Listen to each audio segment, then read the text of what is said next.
Buenas tardes, profesora, compañeros.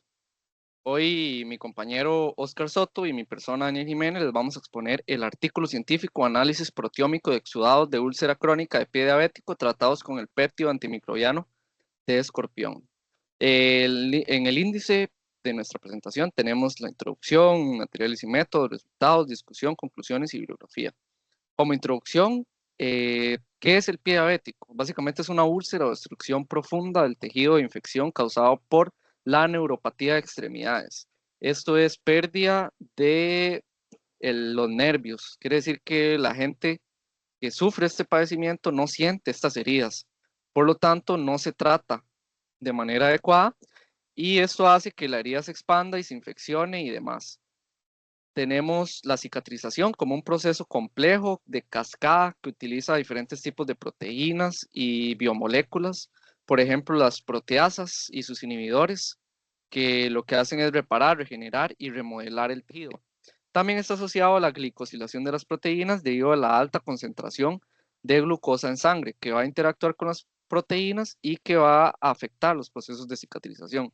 La biopsia líquida es un método de laboratorio en el cual se obtienen digamos que el exudado o los líquidos que salen de este tipo de heridas para hacer análisis, por ejemplo, de proteómica o cuánta cantidad de proteínas tiene y entre otras biomoléculas.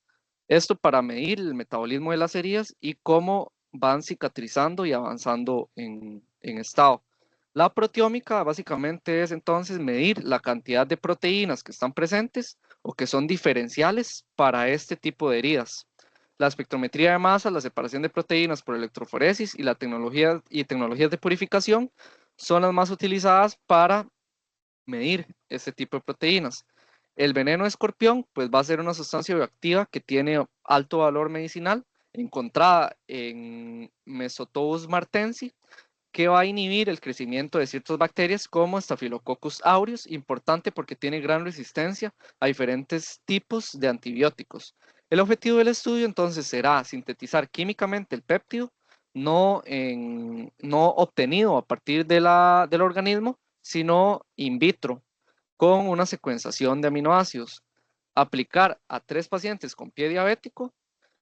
Bueno, esta secuenciación de aminoácidos se realiza viendo cuántos aminoácidos y en qué orden tiene la proteína que se obtiene de este organismo. Y a partir de eso podemos construir con estos aminoácidos esta proteína de manera in vitro. Bueno, el otro objetivo será en estos exudados diferenciarlos por los periodos en los que fue aplicado el producto.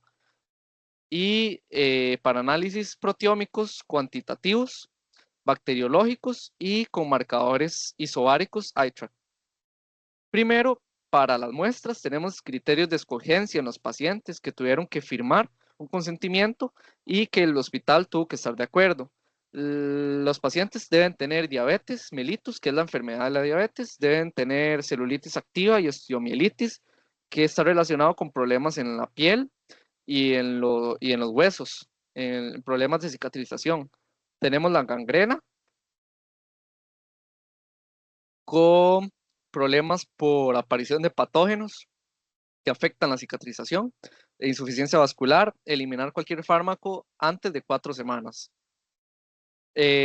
Para la preparación del gel peptídico, tenemos que fue sintetizado a partir de esta secuencia de aminoácidos para obtener la proteína con el peso molecular que vemos en pantalla. Para el procesamiento de muestras, entonces se van a dividir las muestras en temprano, medio y tardío, que tiene que ver con los días de aplicación del producto. El primer desbridamiento o limpieza de la herida se va a aplicar el producto y esto se va a hacer en cada desbridamiento. Luego se va a drenar por medio de una esponja, en la cual se coloca por 30 minutos y cuando ya obtenemos los exudados y todo el líquido absorbidos en la esponja, los vamos a centrifugar y filtrar. Las muestras, entonces, como lo dije antes, fueron divididos en exudado temprano, exudado medio y exudado tardío. De los 3 pacientes se obtiene una sola muestra. Y vamos a obtener también el suero de los pacientes como grupo control para saber cuáles son las proteínas que no son diferenciales o que aparecen de manera generalizada en el cuerpo de los pacientes. La separación SS-Page básicamente es una electroforesis para medir los pesos moleculares de las proteínas como tal. El recuento bacteriano e identificación de especies se hacen por medios LB y con ciertas diluciones para poder inocular en este medio LB y luego contabilizar las colonias. Luego se deben eliminar proteínas de alta abundancia, que son las no diferenciales que están presentes en los organismos o en los pacientes de manera generalizada, para que éstas no causen, digamos que ruido en los análisis posteriores de las proteínas presentes en las heridas. El etiquetado se hace con marcadores isobáricos que tienen la misma masa, pero diferentes cargas. Y esto en los espectros nos va a hacer poder diferenciar cuáles son los fragmentos peptídicos con lo que estamos viendo o que estamos analizando, para así obtener mejores resultados.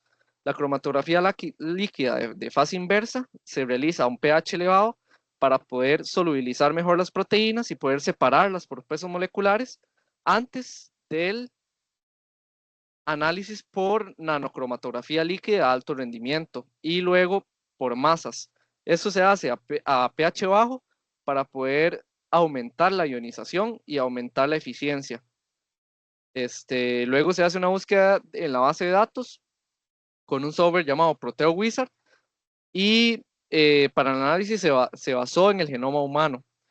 Luego el software scaffold, que es de control de calidad, lo que nos va a hacer es construir las proteínas completas a partir de los péptidos generados de los fragmentos analizados por el masas.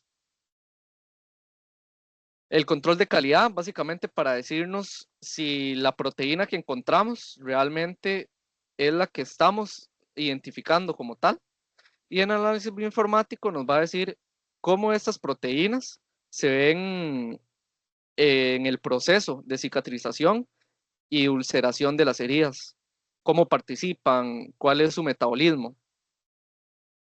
Como parte de los resultados, tenemos que las heridas de los pacientes mejoraron luego de 20 a 30 días, incluso pudieron sufrir de trasplantes de piel y digamos que las heridas sanaron en su totalidad por la aplicación de este producto. La identificación bacteriológica se realizó por medio de unidad formadora de colonias o UFC, 20 horas de incubación y a 37 grados. Esto más o menos fue lo que se obtuvo, que es un medio LB, que es un medio especial para incubación de bacterias, y vemos las colonias que están presentes. Estos gráficos representan cada paciente y la contabilización de las colonias en logaritmo de base 10. Tenemos que el primer paciente sufrió una disminución en cantidad de bacterias para el periodo medio y luego para el periodo tardío volvieron a aumentar. En el caso del segundo paciente, las bacterias disminuyeron, digamos que se mantuvo esa disminución, aunque se aumentó un poco hacia el periodo tardío. En el paciente 3, las bacterias más bien aumentaron en el periodo medio y el periodo tardío. Como segundo resultado tenemos la electroforesis. Lo más importante de mencionar acá es la presencia de bacterias con pesos moleculares de 15 kilodaltons en la fase temprana, fase media y fase tardía, en relación al suero, que era el grupo control. Quiere decir que esas proteínas con peso molecular de 15 kilodaltons son diferenciales, o sea que solo aparecen en este tipo de heridas o las heridas de los pacientes en cuestión. Y bueno, también se debió eliminar proteínas de alta abundancia, las mismas, por ejemplo, la poliproteína, la familia del complemento CO, la fibronectina y la albúmina son de las más comunes que encontraron en este estudio y debieron ser eliminadas por medios como la precipitación.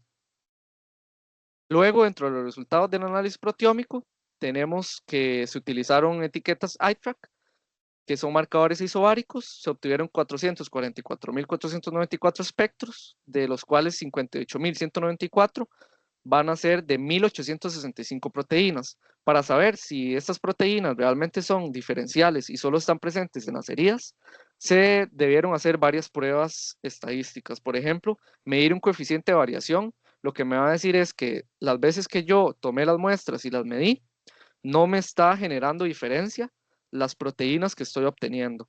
Entonces puedo decir que realmente esas proteínas sí están presentes. Luego tenemos que se utilizó un criterio de cambio 1.3 veces. Quiere decir que las proteínas presentes en las heridas, cuando están 1.3 veces en mayor cantidad que las proteínas encontradas en el suero, que están generalizadas en el cuerpo, se puede decir que están presentes en más cantidad y por lo tanto son diferenciantes solamente para las heridas. Y en el caso inverso, las proteínas que se encuentran 0.7 veces menos en relación, más bien van a estar en menor cantidad en las heridas que en relación al suero, que están de manera generalizada en el cuerpo.